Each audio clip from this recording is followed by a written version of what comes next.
vías respiratorias. Esta vía de transmisión es un poco más difícil porque tiene que haber contacto directo con secreciones de los pacientes infectados. Ajá.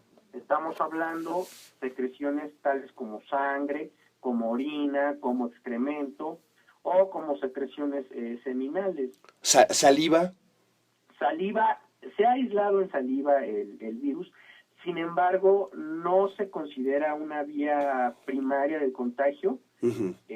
Sin embargo, bueno, ante la aparición de este virus en saliva, se recomienda que pues no se tenga contacto con este tipo de mucosas. Ajá.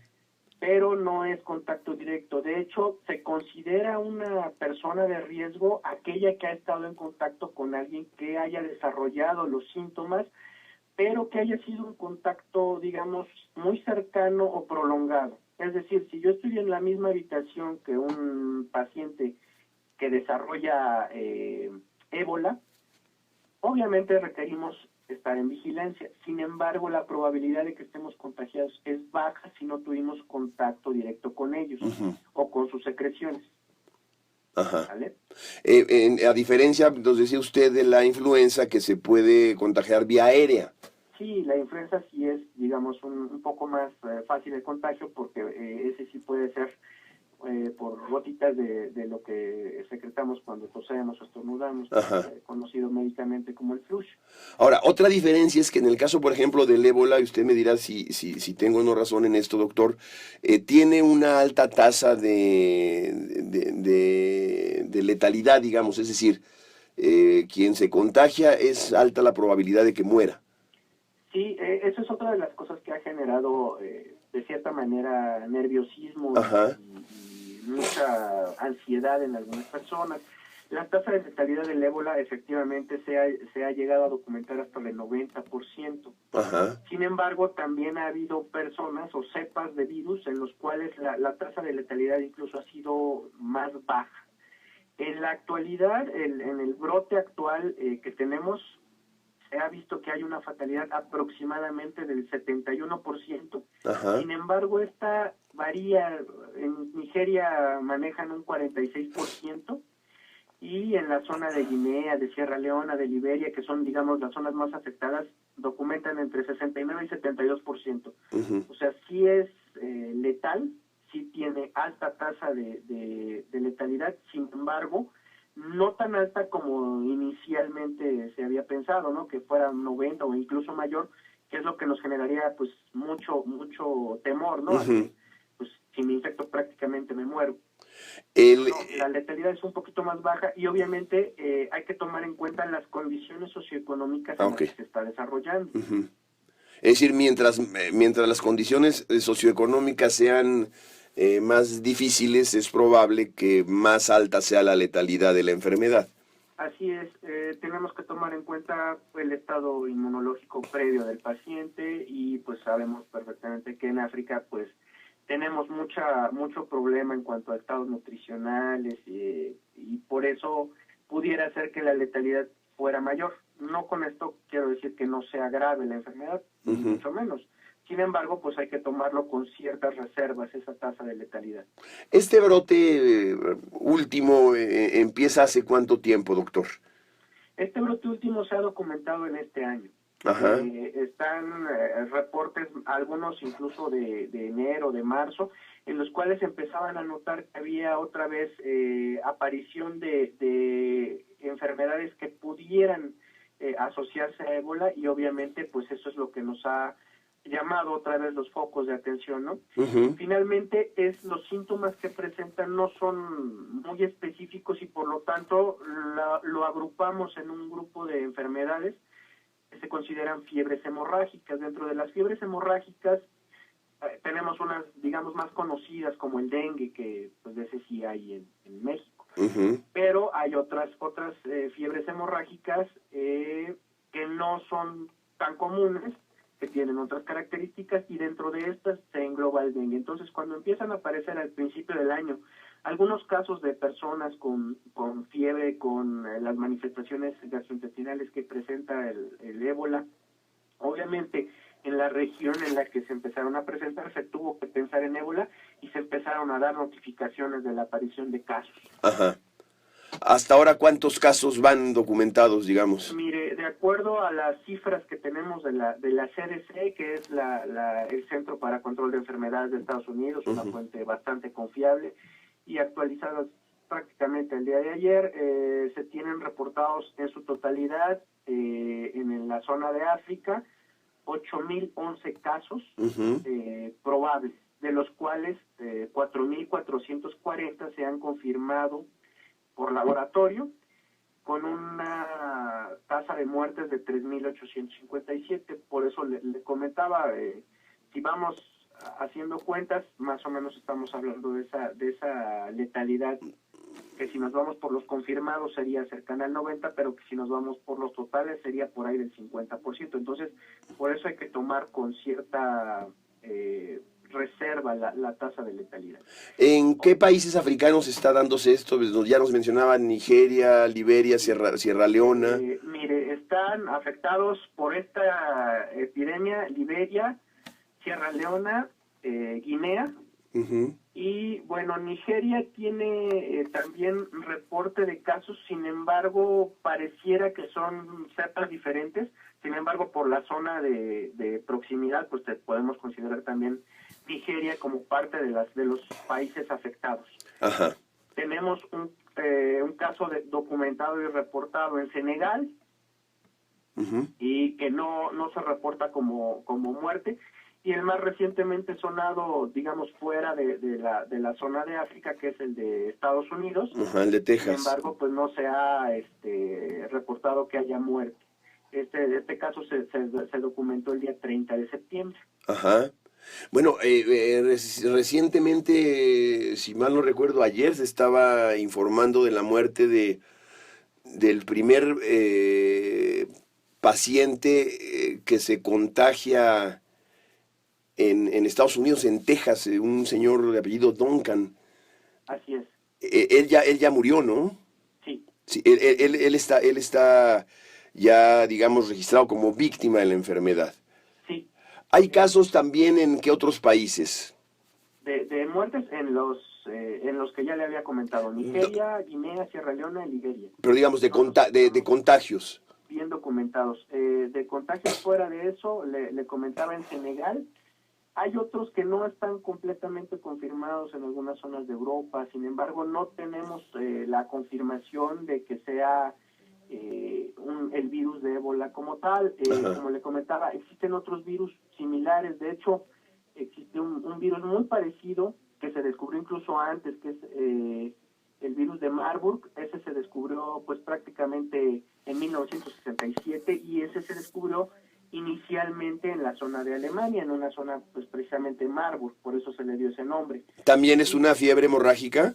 También es una fiebre hemorrágica, y también tiene una manifestación en el organismo muy parecida a la de ébola, que en este momento esa fiebre Marburg no está activa y no tenemos casos documentados.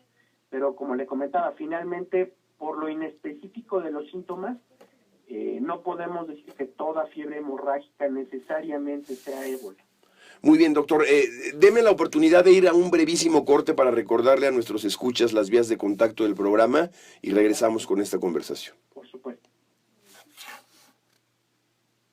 Bien, estamos de regreso aquí en Todo se Aclara en esta entrevista con el doctor Nazario López Taboada. El tema es el ébola. Y doctor, a lo mejor sería importante decirle a nuestros escuchas cómo se... A ver, se trata de un virus. Así es. ¿Que transmite quién? ¿Cómo se da? ¿Cómo aparece? ¿En qué aparece? Sí, mire, es un virus. Se considera que uno de las zonas de reservorio, es decir, cuando no hay epidemia, el virus debe mantenerse en algún ser vivo para que pueda seguirse reproduciendo, aunque no afecte al humano. A uno de los que se ha considerado como zona de reserva o de reservorio, como decimos médicamente, son a los murciélagos. Por eso se ha pensado que esa puede ser una fuente de contagio. Sin embargo, actualmente lo que estamos viendo en la cuestión de la epidemia que está apareciendo de fiebre de ébola, la vía de contagio principal debe ser de persona a persona, que tengan contacto con secreciones del enfermo. Ajá. Esa es nuestra vía principal de transmisión. Y bueno, el periodo en el cual transcurre entre que yo me contagio y empiezo a dar síntomas va de los 2 a los 21 días, con un promedio general de entre 6 y 10 días. Del sexto al 10º día es generalmente cuando aparece la enfermedad si yo me contagio. ¿Qué expresiones tiene? ¿Qué síntomas tiene, pues? Como toda enfermedad viral, el síntoma principal que nos presenta una enfermedad viral es la aparición de manera brusca de fiebre. Fiebre, estamos hablando de una temperatura que para que cumpla el criterio de sospecha de caso tiene que ser mayor a 38.6 grados centígrados. Además de esto, bueno, lo que nos pasa con cualquier enfermedad viral, dolor de cabeza, malestar general, dolor de garganta, en general síntomas que no son específicos de la fiebre de ébola, sino pues de cualquier cuadro viral. Una gripe común nos puede dar síntomas similares. Sin embargo, aquí destaca la fiebre, que sí tiene que ser una fiebre relativamente intensa, como les repito, mayor a 38.6. Después de esto, lo que llama la atención es que puede haber aparición de lesiones en la piel, lo que nosotros llamamos máculo-papular, que son manchas y después elevaciones de la piel, más o menos estilo ronchas, para tratar de hacerme entender. Y además se ponen los ojos muy rojos, lo que nosotros llamamos inyección conjuntival. Y después de esto, se pueden presentar síntomas de la vía gastrointestinal, es decir, náusea, vómito, dolor abdominal, diarrea, y si esto progresa, ya puede empezar a afectar órganos internos como el hígado, como el cerebro, como el páncreas, como las glándulas suprarrenales, y esos son, digamos, los casos graves. ¿Por qué? Porque nos va a empezar a afectar el sistema de coagulación y eso nos puede provocar hemorragias de manera inexplicada, ya que empezamos a tener aparición de moretones o de sangrados sin causa aparente. Digamos que esas son las expresiones. Y a ver, doctor, y en términos, digamos, de prevención o de capacidades para enfrentar un problema de esta naturaleza, ¿cómo estamos en México? Porque está la preocupación de que, bueno, pues en Texas, y ya está más o menos cerca, se están presentando casos. ¿Qué hay que hacer? ¿Se están tomando ya medidas que usted sepa? ¿Se cuenta con los recursos para enfrentar? Siempre tiene, digamos, un sistema de notificación de algunas enfermedades que son epidemiológicamente relevantes. Entonces, esta, por ser fiebre hemorrágica, es una enfermedad de notificación inmediata. Es decir, ante la sospecha de un caso que tengamos cualquiera de los médicos, tenemos que notificar inmediatamente a las autoridades de salud, independientemente de que tengamos confirmación o no de que este cuadro pueda ser. La parte, digamos, buena, si así lo queremos ver, es que, como le repito, la probabilidad de contagio es baja si no hemos estado en contacto cercano con un paciente infectado. Es decir, si yo no tengo familiares en África o familiares en Texas con los cuales haya convivido y haya estado cercano, como para poder haber estado en contacto con alguna de sus secreciones, su saliva, su sangre, su orina, tengo bajo riesgo de contagiarme. Sin embargo, obviamente, esto también tiene que ser de notificación. Las recomendaciones internacionales, por ejemplo, es que por el momento no es adecuado, no sería adecuado viajar a la zona afectada para tratar de evitar contagios si no hay una razón de peso para viajar a la zona de África, no lo hagamos, y que si lo hacemos, hagamos la notificación de que regresamos de la zona. Sobre todo si sospechamos que pudimos haber estado en contacto con alguien que estuviera contagiado de la enfermedad. Ahora, recientemente se informaba de ya la disposición de un piso completo en el Instituto Nacional de Rehabilitación, si mal no recuerdo, en el que se estaría ya armando toda una especie de zona de aislamiento, ¿es así? Así es. De hecho, la medida más importante para abatir esta enfermedad son las medidas generales de protección. Ajá. No tenemos hasta el momento un tratamiento médico que combata directamente al virus, aunque obviamente ya Estados Unidos está trabajando con las empresas farmacéuticas tanto para el desarrollo de una vacuna para prevenir el contagio como para el desarrollo de vías de tratamiento. Sin Ajá. embargo, pues todavía no están disponibles. Todavía están en ensayos clínicos, entonces todavía no son disponibles ni siquiera para Estados Unidos, mucho menos a nivel mundial. Uh-huh. Pero la experiencia que se tiene con los brotes previos es lo que nos ha dado la pauta de cómo controlar la enfermedad. Uh-huh. ¿Cómo han controlado la enfermedad en brotes previos? Pues con las medidas de protección general. ¿A qué se refiere eso? Cualquier paciente que tenga sospecha por las manifestaciones, por la fiebre, por los datos de hemorragia, requerirá de aislamiento. Por eso se tiene ya un ala disponible en el hospital, como usted bien lo comenta, Uh-huh. para tenerlos aislados, y obviamente todo el personal que esté en contacto con él tendremos que usar las medidas de protección general, utilizar guantes, utilizar gogles o caretas, utilizar cubrebocas, batas desechables para Uh-huh. evitar El contacto directo. de diseminación. Uh-huh. Así es. Entonces, yo creo que esas medidas de seguridad estándar son muy importantes, y digamos para la población general, la principal medida para prevención es algo muy similar a lo que hacíamos con influenza virus, con virus de la influenza. Ajá. Es mantener una adecuada técnica de lavado de manos. El lavado de manos es fundamental porque si estuvimos en contacto con alguna secreción, el simple lavado de manos Uh-huh. nos disminuye en buena medida el riesgo de contagio. Uh-huh. La simple higiene, obviamente lavado de manos con agua y con jabón, y bueno, en el caso necesario con algún gel a base de alcohol, como lo hicimos ya en los Sí. años 2009-2010 con la cuestión de la influenza. Entonces, esa medida que es realmente simple, ¿no?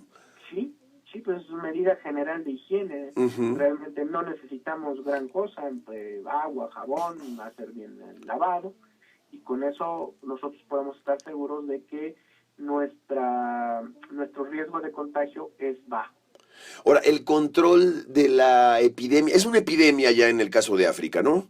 Pues para África sí se puede considerar ya un brote epidémico. Y el control de ese brote epidémico, ¿cuánto tiempo toma o es imprevisible? Es imprevisible, dado que, como le repito, las condiciones socioeconómicas de África pues no han permitido establecer estas medidas, a lo mejor que para nosotros pudieran ser simples, ¿no? Simple el aislamiento, simple el tener cubrebocas, el tener gogles, el tener guantes. Lamentablemente las condiciones de África a lo mejor no permiten que estas situaciones simples se puedan llevar a cabo al 100%, y eso de cierta manera ha hecho que se perpetúe la vía de contagio, y obviamente pues eso nos va a llevar un poco de tiempo para controlar. Otra cosa importante que no le he mencionado es los pacientes que fallecen con esta infección. Uh-huh. El problema que tienen es que sus secreciones siguen siendo vías de contagio. Entonces, en los funerales, por ejemplo, si no se lleva a cabo una técnica adecuada, también pueden ser fuentes de contagio para los familiares que previamente no estuvieran contagiados.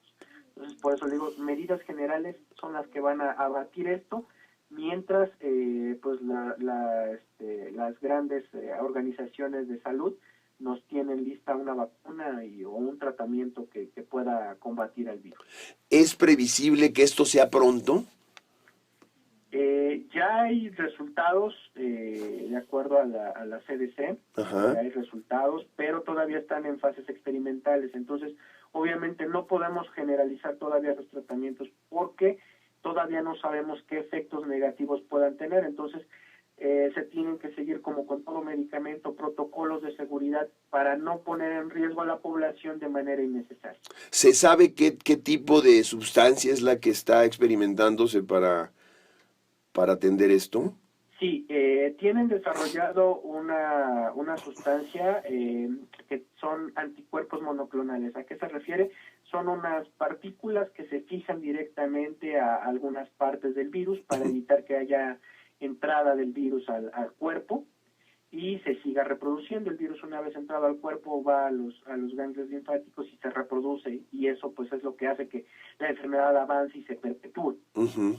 Por lo tanto, estos anticuerpos que tienen, les repito, están en fase experimental, pero bueno, parece que han tenido resultados, todavía no como para generalizarlos a la población, porque todavía no tenemos un perfil de seguridad adecuado, y entonces obviamente no se va a someter a un riesgo a la población sin antes estar seguro que el beneficio que le vamos a dar es mayor. Pues a mí me gustaría insistir, doctor López Taboada, en esta parte que usted mencionaba con toda precisión al inicio de nuestra entrevista, que hay que dimensionar correctamente el asunto y que no debe caerse en situaciones alarmistas o situaciones de alarma. Así es. Efectivamente, no tenemos que caer en situaciones de alarma, no podemos caer en el pánico, porque eso finalmente no nos va a traer nada bueno. No podemos pensar que toda fiebre sea ébola, porque obviamente eso no es posible, no es factible. El antecedente de viajes a las zonas donde se pudieran haber documentado focos infecciosos pudiera darnos la sospecha. Ese es el primer punto. Uh-huh. Si yo viajé a una zona en la cual ya se documentaron casos de ébola, digamos que sería un puntito arriba de preocupación. Uh-huh. Pero si no estuve en contacto con ninguna persona que tuviera ébola, ese puntito se queda ahí nada más como simple vigilancia, uh-huh, de evitar que no tenga yo, o de estarme revisando que no tenga yo ninguna manifestación. Si estuve en contacto con una persona infectada, obviamente ahí sí tenemos que tomar unas medidas de precaución mayores, ¿no? Requerirá vigilancia, estar tomándose la temperatura, y como le comentaba, como el periodo de incubación es de 2 a 21 días, digamos que este periodo, entrecomillado, de cuarentena serían 21 días en vigilancia. Bien, y la recomendación de pues, lávese las manos, ¿verdad?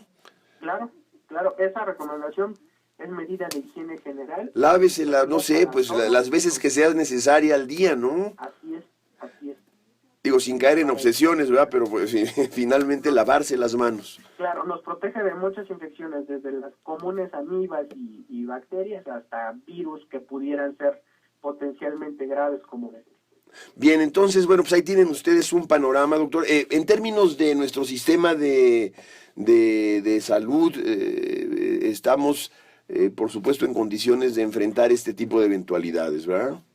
Claro que sí, ya se están tomando las medidas pertinentes, como le comento, la Secretaría de Salud las ha tomado, y seguramente tenemos experiencia con infecciones virales, no exactamente con ébola, pero bueno, recientemente tenemos la experiencia que vivimos en, le repito, 2009-2010, sí, con la cuestión del influenza virus. Entonces las medidas de protección universal son, digamos, generales. Entonces, de por sí estábamos preparados, y ahora con la experiencia de influenza virus pues hemos refinado esa preparación para estar listos para poder enfrentarla en caso de que se llegara a presentar en México. Muy bien, doctor, pues yo le agradezco mucho el que haya atendido esta llamada, y bueno, pues conforme vaya esto avanzando, ojalá exista la posibilidad de que conversemos nuevamente. Claro que sí, estamos a su servicio, y un saludo para todos el pueblo. Muchas gracias al doctor Nazario López Taboada, académico, investigador de la Facultad de Estudios Superiores Iztapalapa de la Universidad Nacional Autónoma de México. Y bueno, por supuesto, gracias a ustedes por su atención. Yo soy Raúl Rodríguez Cortés y lo espero en el próximo Todo se aclara. Hasta entonces, gracias, pásela bien. Raúl, ¿qué crees? Que Pedro me dijo que tenía una conferencia a las 10. O sea que ya valió. Marcáramos al 10 para las 10 y le dije, es que es una grabación de alrededor de 25 minutos. Y me dijo, híjole, no se podría como a la 1.